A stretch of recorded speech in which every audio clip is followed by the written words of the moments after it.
This past Tuesday evening, we had an Advent time of reflection and preparation. And as part of that evening, we spent some time meditating on the last three verses of today's gospel reading.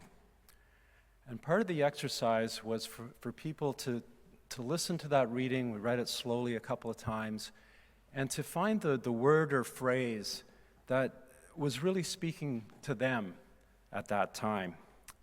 And for me, back on Tuesday evening, the phrase in today's gospel that was speaking to me was the statement of the angel, "For nothing will be impossible with God."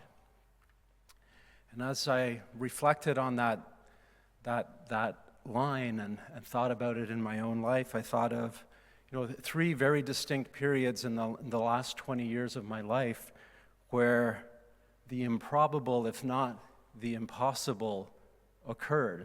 A whole series of events happened that led to particular outcomes that I never would have expected could have happened. And we probably all know situations, either in our own lives or in the lives of those close to us, where the seemingly impossible has occurred. And I was thinking of a friend of mine who just recently, this past summer, completed his PhD at Queen's. And 8 years ago, because of drug addiction, he dropped out of school, was living on the streets of Toronto, actually lived for 3 or 4 months in a homeless shelter in downtown Toronto. And 8 years later, was receiving his PhD. Or another friend of mine, a farmer who back in the 80s was in debt, and the bank was threatening to take the farm from him, and there didn't seem to be any way out of his predicament. And then he went to his mailbox at the end of the laneway one day, and there's a letter from a lawyer in Toronto, and he saw the letter and he thought, "Oh no, this has got to be bad news." But he opened the letter, and the letter said, 15 years ago, your aunt passed away, and her estate has been tied up in legal wrangling and has now finally been settled. You're one of her beneficiaries, and here's your share of her estate. And the amount on the check was the same amount that he owed the bank. But then my mind goes to other situations. Situations where there is no recovery from addiction, or no healing, or no check in the mail. Situations of tragedy and challenge and unfairness. And, even my friend who received that check, he's had other hardships, other challenges, and other tragedies as part of his life. So we have to hold both of those things together, the seemingly miraculous and impossible, along with the tragic and the unfair and the unwelcome. And I think when we do that, when we don't play an either-or game, when we hold both together, then we can find that deeper integration that allows us to say, yes, nothing is impossible with God, even when life is difficult, challenging, unfair, and even tragic. And a couple of weeks ago in the online chat after Mass, I didn't know it at the time, but I found out afterwards, one of our youth had asked a question in the chat, and the question was just a nice light question for a quick chat after Mass. What's the meaning of life? It's like, whoa, that's a big question for that kind of informal chat. But I think this time of year, this time of Christmas, this time of darkness, is a time of year that invites those kinds of big questions.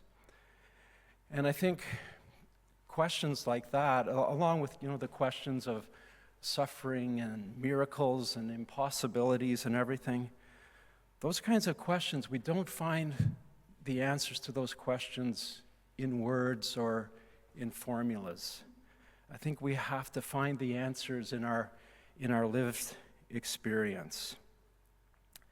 And I would say asking something like, why do bad things happen to good people, or what's the meaning of life, is similar to asking a question like, what's the taste of a mango? In that, words can be helpful, but the words can only get us so far. And, if you think of the taste of a mango, how would you describe a mango to someone who's never tasted a mango? You might say, well, it's got this kind of tropical sweetness, but also there's a hint of sour. And then the person asks, well, is it sour like a lemon? And, well, kind of, but not really. But then they finally taste the mango for themselves, and they say, oh, now I get it. Now I know what those words are pointing to. And so to that question of what's the meaning of life, if I had to find some words that could point us towards an answer, I'd say we probably can't do any better than my favorite paragraph in the Catechism, which is paragraph 460.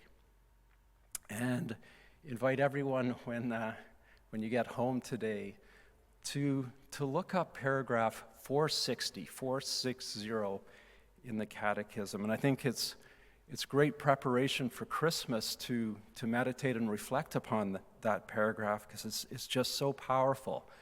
It's the section of the Catechism that speaks to, why did God become incarnate as a human being?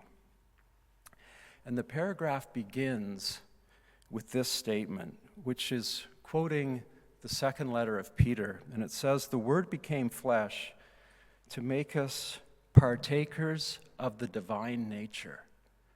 The Word became flesh to make us partakers of the divine nature. So that's the meaning of life. That's the purpose of life. It's for us to become partakers of the divine nature. Well, what does that mean? What does that look like? Well, we each have to live our way into that response or that answer. And I think, clearly Jesus reveals, the scriptures reveal elements of God's nature. God is love. God is mercy. God is light. And so the purpose or meaning of life is for us to become those things, to live those things and be those things because they're who we are in our very nature. And again, each of us has to, as the poet Rilke said, live our way into those answers. And our parish theme for this Advent and this Christmas season is shine in our hearts. And again, that's a phrase that invites us to taste and know through experience. Otherwise, it's just a slogan or a formula. It's reported Thomas Aquinas is regarded as the greatest theologian in the history of the church, one of the doctors of the church. Shortly before the end of his life, it's reported he experienced some kind of epiphany or revelation that made him basically cease all his intellectual endeavors, and he left his greatest work unfinished. And he's reported to have said about, all his ideas, all his concepts, all his words, it's all straw. Compared to the reality that I just experienced, compared to what I just tasted, all these words are inadequate and fall short. And so I think it's dangerous to speak of Christmas. It's dangerous to speak of these big questions because the words will always fall short. But again, if I have to speak, what would I say? I would say two things. I would say that, first of all, the Christmas story tells us that the eternal light, as we heard in today's gospel, came into the world through Mary in Bethlehem. And the other thing I would say, and this is something I would say I've had just the tiniest taste of, but enough of a taste to say with firmness and conviction, is that that light that came into the world, that uncreated radiance, that eternal light, is also within each of us, waiting to be recognized, waiting to be brought to life, waiting to be tasted. And that's why that phrase, shine in our hearts, is so meaningful to me. And so my wish and my prayer for each of you this Christmas season is that may you taste and may you know that nothing is impossible with God. May you know that you are here to be a partaker of the divine nature. May you know that eternal light that shines in your heart. And may you have a blessed Christmas.